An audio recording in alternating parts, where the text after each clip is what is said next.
all of it kind of bring it together before we close out is like, it feels like this line of thinking is a way that the people running the show, whomever they are trying to traumatize you, confuse you, make you feel small, and sever you from whatever is out there, the greater earth, God, actual reality, and you fighting over what's real and what's not, over small wars, over little places in the corner of this world.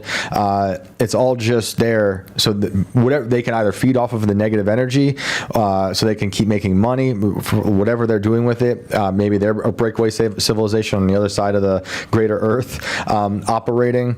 But I like that line of thinking because it makes you make sense of that question of why would they lie about all this stuff. That's when I talk about this stuff with people who really don't think about it ever. They're like, well, that's interesting, but like, why would anyone do that?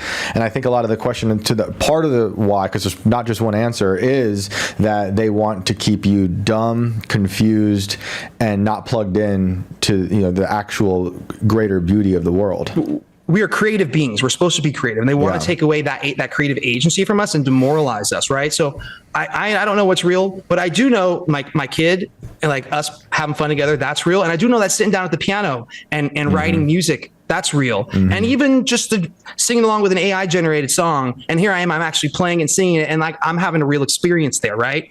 And what it comes down to is this creative force that maybe these civilizations that have been outlived their use and they've lost touch with that, and they would see a young people like us with a lot of potential and like to disrupt that.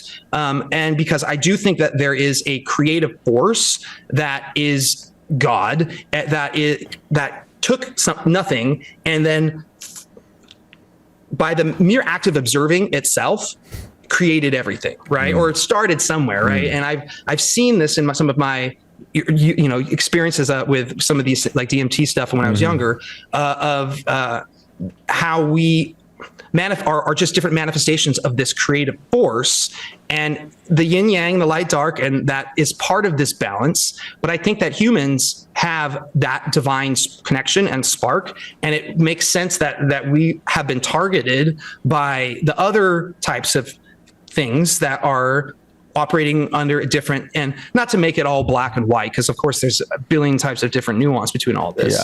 But I do think that there is a spiritual battle that's happening, and 100%. It can be at a physical, if you want to go there with just the parasites in the brains, or it can be a demonic thing where they're conduits for these energies that have been around for a long time. And a lot of the creative types that they open themselves up to all these forces, and it becomes that's why see a lot of them go mad, and the whole selling your soul to the devil is a thing. And, and it's, as creators, we have to, and that's why I'm glad to hear you say I'm cautious about the AI music, and that's great. We all need to be very careful when we're doing all this. But as long as that we are like, I try to do this, my songs, and try to make them funny, and I sing. I remember when I started writing songs about the COVID stuff, it got me kicked off of YouTube.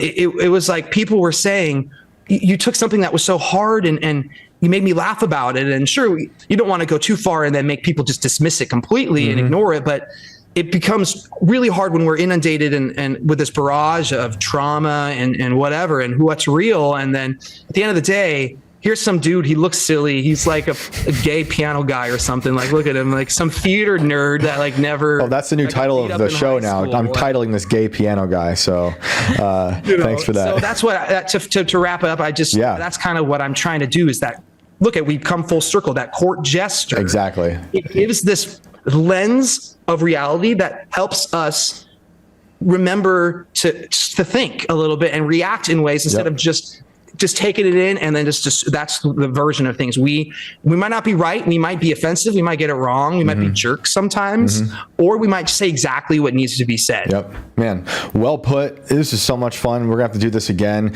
Before I let you go, what are a few 90s emo hardcore bands that you might like that we should listen to tonight?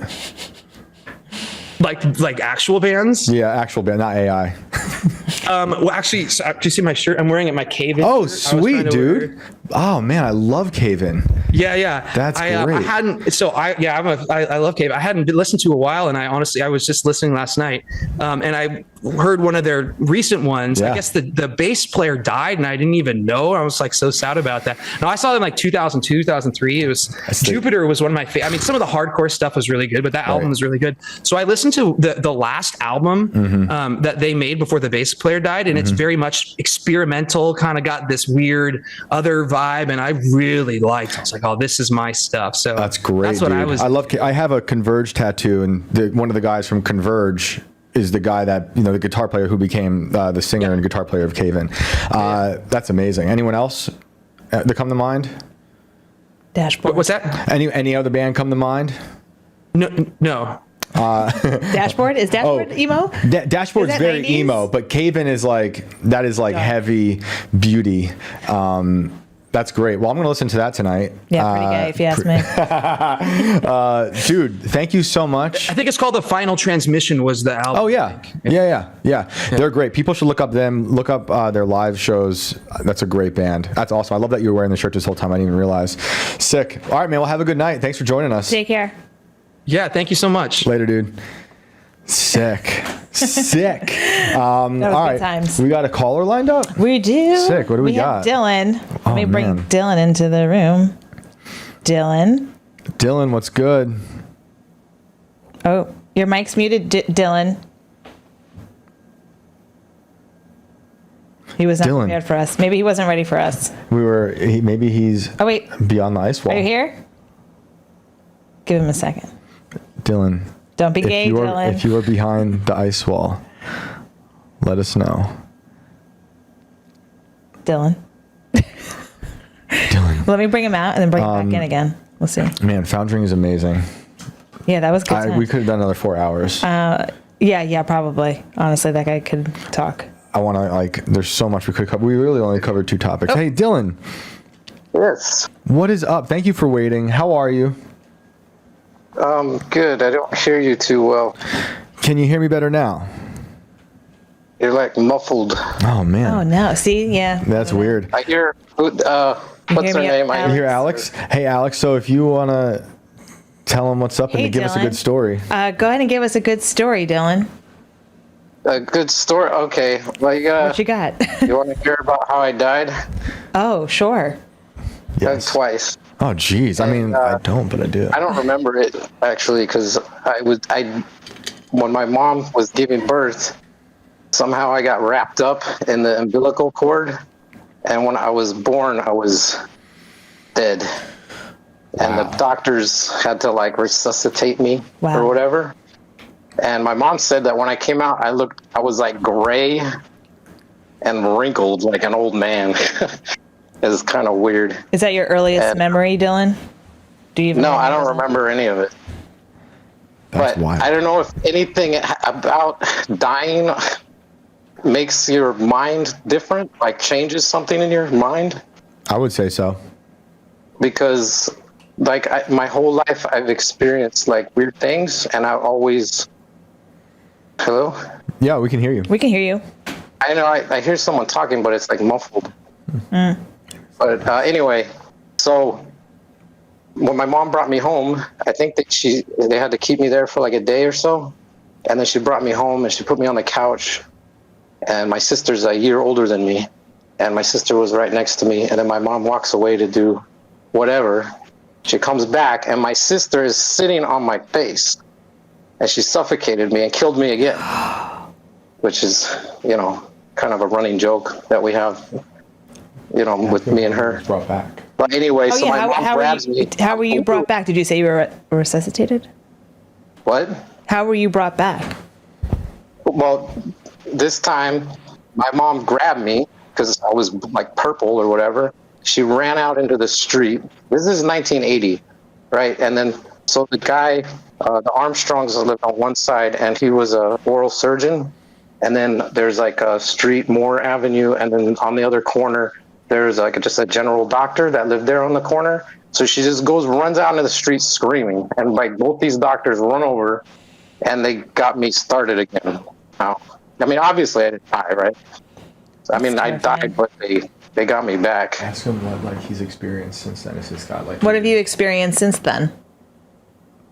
Well, a lot of weird stuff. Like, do you know the shadows? I've been listening to these stories about the shadows. The Shadow Man? Actually, I met somebody a couple years ago that's shadow people. Mm-hmm. But I grew up fundamental Baptist, and like any kind of weird stuff like that is just considered like it's evil or wrong or bad, you know? So I kind of just thought, oh, it's my imagination. But basically my whole life, I'm just thinking, this is my imagination, you know? It's nothing, like I never really put any thought into it until I met this guy a couple years ago. He's a good friend of mine now, and he has similar experiences. And it just makes me think. And then I was just thinking that maybe somehow that trauma when I was, you know, only days old, unlocked something. But okay, so if you want to hear something that just happened recently, I saw a shadow person, I guess, just last week. I live in a condo, and so I get in the elevator, and the elevator door is closing, and I'm just leaning up against the wall. I'm looking down, and then I see sneakers walking past the elevator door, you know, just as it's starting to close. And I look up, and it's like black sneakers with white on them. And then as I lift my head up, I see like the legs are shadows, and then they disappear into like around the knee. There's nothing. And I just watch these legs walk by with sneakers on, but like nothing above the knee. It just kind of faded into nothing. Weird. That's weird, right? Totally weird. I see stuff like that, not all the time. Like sometimes like months will go by, like a long time, and I won't see anything. And then like in a week, I'll see like a few different things. Like I see bugs all the time that aren't there, like lizards. I don't know what they are. I call them like these ones I'll see like on a wall or on the floor. And it's moving like a lizard, right? Kind of. And then so I look at it, and it doesn't look like anything. It's like flat, like it's in 2D. And then it just will crawl under a cabinet or something. Like it has no shape. It isn't it's like just a shadow with no shape. It doesn't really look like a lizard, but it was like, when I saw it, it was moving like a lizard, and then it will disappear like into a crack or something. Does sound accompany this? Like these images? No, but I hear sounds too sometimes. I mean, I could call you every week with stories. Like I'll know that there's nobody in my house. Do you wear glasses? Have you had your eyes checked? What? No, I do have glasses for distance, but I will hear like it's what sounds like a marble drop on the floor and bounce a couple times and roll. Weird. And like that's just one example like of a sound I'll hear, and I know nobody's in the house, and I know there's no marbles like on counters. I mean, just waiting to fall off or something. Okay, so here's one more before I go. Or like death kind of follows you. I can like, call you back too. Like if you want me to call back, I'll send another email to Shane I'll give you a list of stuff. Sure, we'd love to have you back on. What is your relationship? Can you hear me? I'll call in once in a while. Just give you short stories because they're all really short. But all right. So Monday, I remember it was Monday last week. I was making breakfast. I fried some eggs. I had some leftover bacon from Sunday. Wrapped it up in a tortilla, right? And I take a bite, and I'm standing at the counter. I put it on a plate.